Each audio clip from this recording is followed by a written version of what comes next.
Guys, it's Carl from Studio in Car, another Studio Hi-Fi video. This is a biggie for me. I've been waiting for this one for a little while. It's time to talk about the only HIFI ROSE RA180 that's in the country right now. I've got my hands on it, managed to pry it from the distributor, and I've been learning about it last night and the past few hours, listening to it and things like that. So this is more of an introduction than it is a review. I hope you like this thing as much as I do, because it's pretty cool, and I'm excited to see what people think and say about it. You know, say a relatively different integrated amplifier. Let's take a look at the front panel now, and we'll take a look at the back. We'll see what it does, and then we'll discuss what I think about it. Alright? So, first things first, this is a Class AD GaN-FET amplifier, so a nice new topology which is meant to maximise the efficiency of Class D and the power of Class D, whilst also reining in that sort of Class D nature that can be compared to Class A and Class AB in terms of the loss of SQ when comparing the two. So it's meant to really sort of smooth out that sort of rougher edge of Class D. I haven't really got much of an issue with Class D, to be fair. I quite like its efficiency and its quite clinical sound. So yeah, that's the topology of the amp. There's 4 of them in there. There's 4 amplifiers. It's got a lovely trick up its sleeve, this. So you can tie them amps together, which I do. So there's 4 mono amplifiers. I'm running this in BTL mode, so bridge tied load, which links 2 amplifiers together and runs a dual mono, so you can run full range left and right. That doubles up the power up to 400 watts per side. So if you want, and there will be some that do, you can be quite eeky tweaky with this amplifier because it has active crossover control, so you can use each of those amplifiers for something different. Bass, higher frequency, and they are designated on the back. You can't use a specific one for treble, etc. You can't mix them up, you know, they're tuned per driver. Yeah, you can control all of that here, so you can run, say, if you've got a you know, a bi-wireable speaker, or if you've got a speaker with no internal crossover, which would be lovely, you can run that speaker's crossover from here by, you know, tuning and dialing in whatever your crossover frequency you would like. So little eeky tweaky, you don't get that with integrated amps. Usually you don't get it in most hi-fi amps, usually an accessory sort of DSP control or something like that. Of course it won't do all of the things that DSP will do, but anyway, let's discuss the front panel. This is the remote. So this is the factory ROSE remote. Little cute, it is metal, it's light, and it does what it says on the tin. That will never get old. Volume,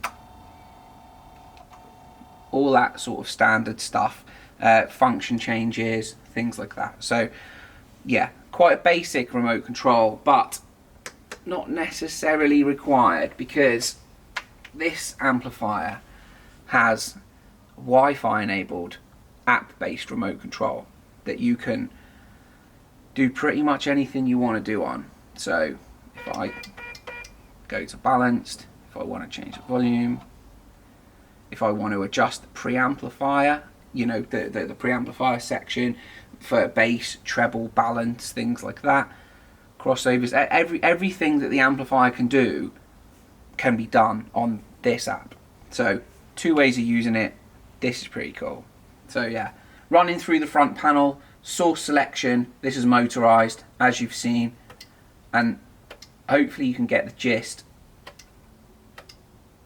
of how accurate and solid that feels in the video. You've got your active crossover section here, which you can enable like so. We can turn it off. This isn't enabled at the moment because I'm using it in BTL mode. If it wasn't in BTL mode, when you press that, this would activate, such as, you know, in this manner. So there's all sorts of lovely, just intricate lighting going on here on the front of the amplifier. So I've got that in bypass mode anyway. I have played with that, you know. Yeah, tone controls, you know, some people love them, some people don't. I think they're fantastic. You know, I love a tone control on my amps.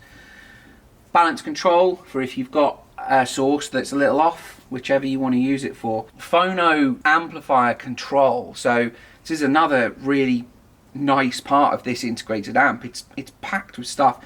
This is a moving magnet and moving coil phono input on this integrated amplifier, and you can control your RIA curves, you can control all sorts of stuff to dial in your cartridge if you aren't using an external phono stage. That's really nice, because it's nice to be able to do it on the fly and sort of sit back and listen to your changes. Right, so we have input meters.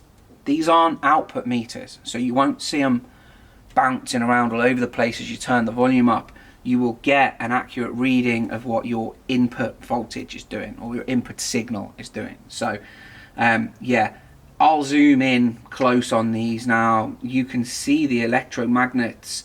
They've left not only this window where you can see the actual gauge, but they've left a window through the gauge where you can see the actual electromagnets doing their thing. That's probably my favorite part of the visual aspect of this amplifier. Let's get on to the volume knob. You know, I mean, there's 5 gears in there, or four gears, and then no, there's 5 gears and the knob. So you've got 1 here controlling this volume dial, 2, 3, 4, and then the 5th behind the actual wheel itself. Under hand, it's lighter than you would think. It looks like it's going to be really heavy, but it has quite a specific notchy. You can tell you're turning aluminium gears here.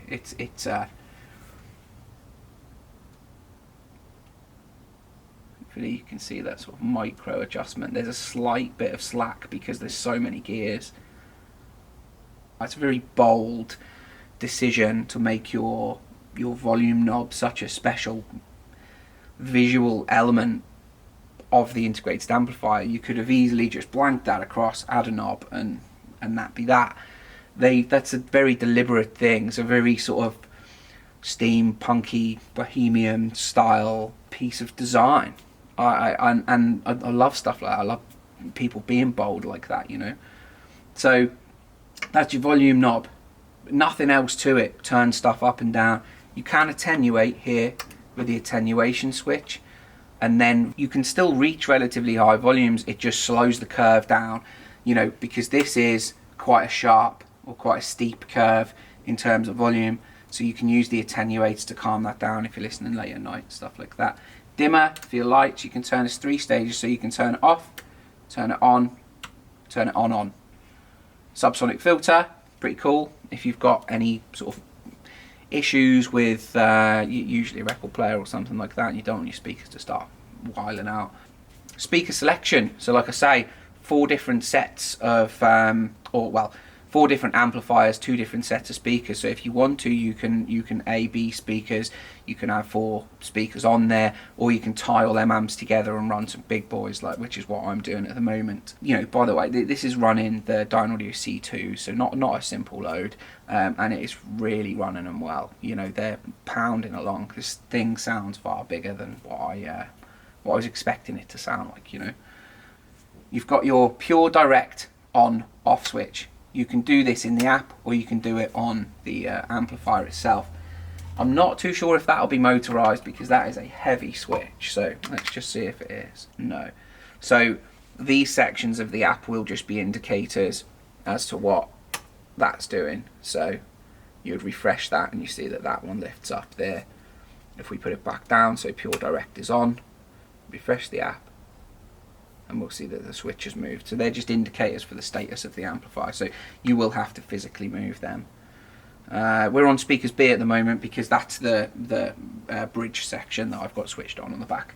So that's its gubbins on the front. I'm pretty sure I've hit everything there. You can turn all of these things on or off. You can bypass them. Of course, at the moment I've got them bypassed. I'm streaming to this via its balanced inputs, which we'll see in a second, from the HIFI ROSE RS150, which is just the perfect match. These two together. By the way, I know there'll be questions. The remote is Wi-Fi. There is no Wi-Fi streaming Okay, I don't know if that means in the future there will be any sort of updates or anything like that. I wouldn't expect there will be. I think this is going to be a one tool sort of affair where that Wi-Fi connection is just to establish a remote control and an indicator between the amplifier and the app. Let's have a look at the back.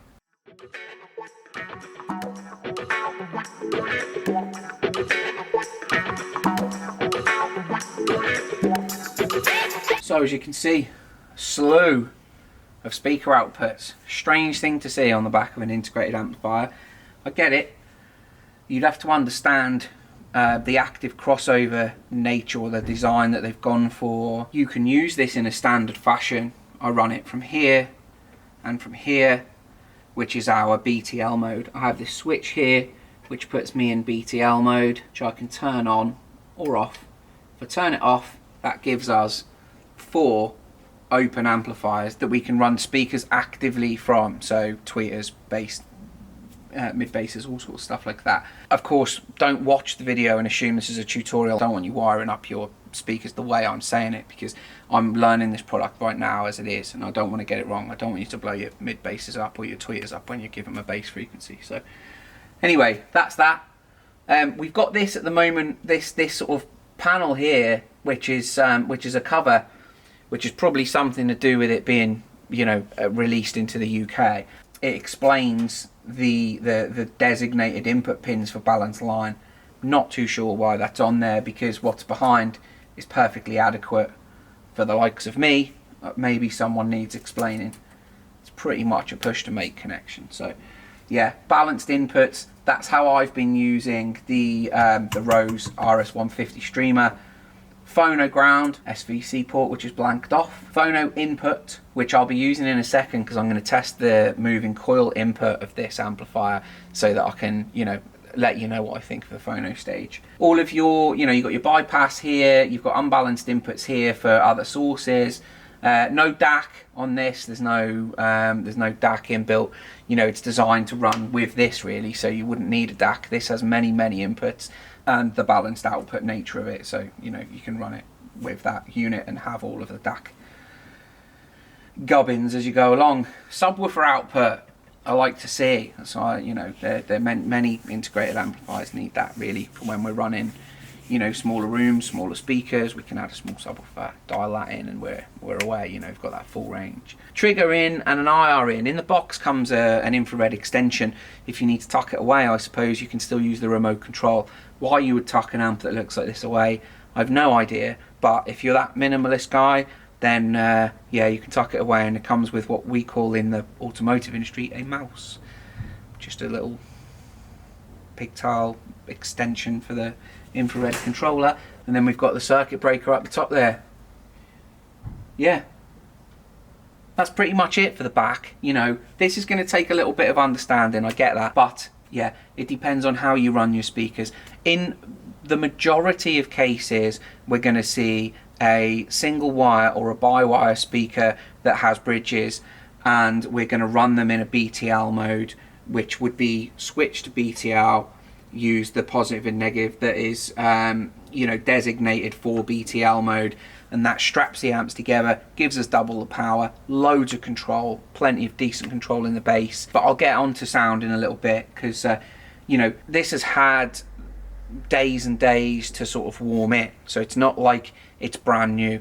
I've just left it on for the past sort of 24 hours, and I know it's been run for about 4 days before I've had it as well, so you're just sort of constantly while those guys get used to it. So it should give me a good impression of or it already has given me a good impression of how it sounds.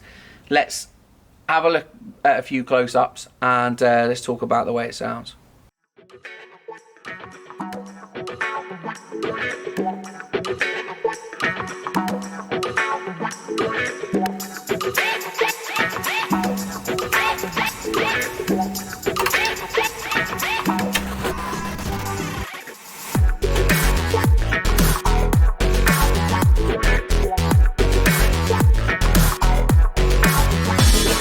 Last thing to discuss is its chassis. It's crazy heavy, and I'd assume aluminium, CNC'd. It's about 15mm thick, with a sort of 45 chamfer around all of these grates. And the internal pictures of this are really nice as well. I'll see if I can link up a little bit of that. But yeah, extremely well built. 3 feet underneath, a central front foot, so no leaning on the corners of this when you're drunk. A lovely piece of kit, honestly. I love outlandish pieces like this. It's fantastic. A little plexi window on that to keep the gears nice and clean. Right, sound. Just when it falls apart, and when it's time to start, will you sit down here for another day?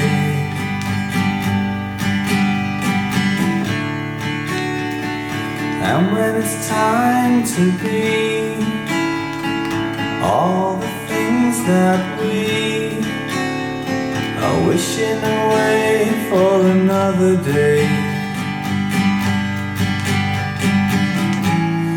Me and my soul, we know where we're going. We're going where the grass is free and the air is clean and the good times are growing. So take me away just for today, 'cause I'm sad here on my own. I'd like to be under the sea, but I probably need a phone. So, sound. I've listened to it, probably had 3 or 4 hours with it. I've not done any writing, like I say. This isn't really a review per se. It's more of an introduction to the product, letting you know that it's real, it exists. I know there's been a lot of sort of chatter around the internet about it. So, yeah, bass weight, really good, strong driving bass, low stuff as well, so it doesn't struggle to get hold of big speakers, which will just transfer down to smaller speakers. It's not a laid back amplifier. It's not a calm amplifier. It's not shy of putting the detail up front. So got more of a fast paced sort of presentation about it. So it's quite engaging, quite fun to listen to. Yeah, just sort of stomps along with the beat of a lot of the stuff that I've played. The MC input on the phono stage, great stuff. I'm really quite happy with that, and with a couple of real quick fine adjustments at the amp. So on the phono amp input, I was able to dial it right in to a point where I was really happy. Probably 1 or 2 trips back to listening position, just to, you know, you can dial it in roughly from at the amp because you can kind of hear your room. But yeah, probably 1 or 2 trips and that was it. That was in. So I would never change that now. Digitally, I didn't change anything. I didn't use any of the tone controls or anything. I've tested them and they all work, but I didn't need to. Its presentation was well enough for me. You know, like I say, bass weight, the high frequency detail is all there. Bass decay is all there. The mid range is nice. You know, it's just a yeah. Some amps are laid back and chilled to listen to. Some are quite forward and fast in their presentation, and this is one of them. You know, so if you're a lazy speaker, we've got a lot of lazy speakers around here. Stick this on the end of it, and yeah, you'll have plenty of guts to drive your speakers. It's honestly not been shy at all. I've put the 60s on it. I've put the C2s on it. I haven't put anything small on it up to now. But like I say, I'll do a full thing further down the line. Yeah. So the money, it's £5,500, 5499. It looks like a 20 grand amp. You know, it's got all of the machining, all of the solid chassis work, all the ins and outs that we require. It is a straight up integrated amplifier. It's not a DAC, it's not a streamer, it's not got any of that stuff. Although it has got elements that you can tweak more so than most integrated amplifiers, it is just an integrated amplifier. So you will need, you know, a source to run with it. Of course, although it's not a one box solution, you know. Availability from the 3rd week of May. This is subject to change slightly. There's nothing certain about its delivery date into the UK. I've been pressing and nudging and trying to get this here. We want to be able to push it and promote it for ourselves and for our business. So I wanted to know whether we need to put a lot of weight behind it, because it may not have been good. I've had it here now, I've played with it, and it is good. Not only is it good in the way that it sounds, it's good in the way that it mechanically and electronically performs. It's reliable, you know, it doesn't run super hot. All of the switches feel nice, they're all purposeful, the app works well. You know how I feel about the speed of being able to connect to stuff wirelessly. I was in first time, long press on the power button, open the app, connect it to your Wi-Fi, and that's it, you're in. So that's real simple to use. I would suggest that you put yourself in front of it, because it's a cracking product. This amp, I fully expected it because of the way that it looks. I didn't expect it to perform the way that it does. Usually there's a lot of money spent on the way things look and not the way they perform. But it genuinely does. When you see it through and through, you see its back panel, you see its insides, all of the stuff that goes on the fascia, whether you like it or not, it's a cracking piece of kit through and through. So yeah, I'm gonna carry on listening, and then I'm gonna clean one of my cars and go home because it's Saturday afternoon. I hope you've enjoyed this video. Please remember that we are a shop. This is a product that we sell. You know, I don't put out many negative reviews because I listen to products before we sell them. I need to be confident with the product. So you won't see me review a product and say this is dreadful, because I'm not an independent reviewer. That's not what I do. I only review or demo products to you that we're confident enough to sell to you. So this isn't a tutorial or a welcome to this amplifier, go and buy it elsewhere. This is a take a look at this amplifier. We've put the effort in to get it in, to put it in front of you, to put it on the video. So give us a call if you're looking to buy it. I'm Carl. This is Studio in Car with Studio Hi-Fi Video. Have a good weekend. Alright? Take it easy.